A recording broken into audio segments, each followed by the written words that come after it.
recently said that the president said during that July 25th conversation with President Zelensky, you said, the president said, I would like you to do me a favor. But that is inaccurate.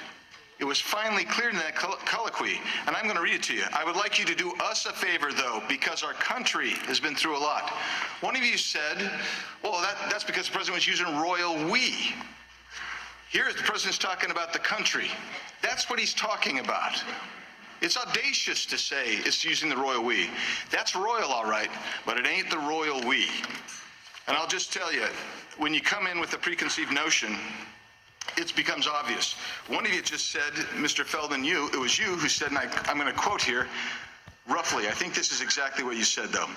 Until the call of July 25th, I was an impeachment skeptic, too.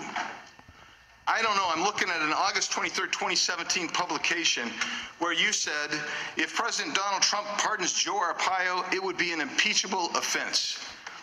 He did ultimately pardon him. In 2017, the New York book review of books, Professor Feldman said, defamation by tweet is an impeachable offense. And I think of the history of this country, and I think if defamation or libel or slander is an impeachable offense, I can't help but reflect about John Adams, about Thomas Jefferson, who routinely pilloried their political opponents. In fact, at the time, the factions or parties actually bought newspapers to attack their political opponents. So this rather expansive and generous view you have on what constitutes impeachment is a real problem. This morning, one of you mentioned the Constitutional Convention, and several of you mentioned Mr. Davies, and you talked about the Constitutional Convention. It's been a while since I read the minutes, so I just briefly reviewed, because I remembered the discussion on the impeachment as being more pervasive, a little bit more expanded. And on July 20th, 1787, it wasn't 1789, by the way, one of you testified it was 1789. It was in 1787, July 20th, Benjamin Franklin is discussing impeachment of a Dutch leader. And he talks specifically about what he would anticipate an impeachment to look like. He said it would be a regular and peaceable inquiry that would have taken place, and if guilty, then there'd be a punishment. If acquitted, then the innocent would be restored to the confidence of the public. That needs to be taken into account as well. So I look also on a May 17, 2017 BBC article, which is a discussion about impeachment because President Trump had fired James Comey.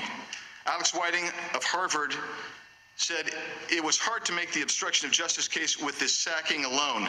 The president had clear legal authority, and there was arguably proper or at least other reasons put forward for firing him.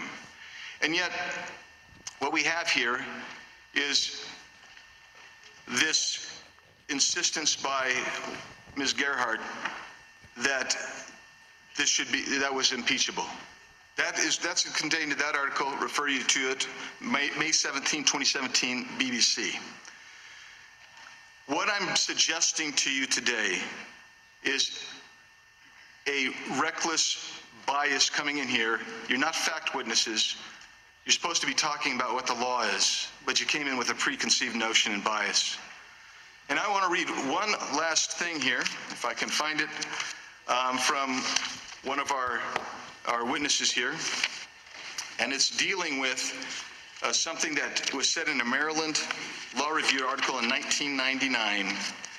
And basically, if I can get to it, he's talking about this, where he's being critical of lack of self-doubt and an overwhelming arrogance on the part of law professors who come in and opine on impeachment. That would be you, Mr. Gerhardt, who said something like that. I can't find my quote or else I'd give it to you. And so what I'm telling you is that is what has been on display in this committee today. And with that, I yield back.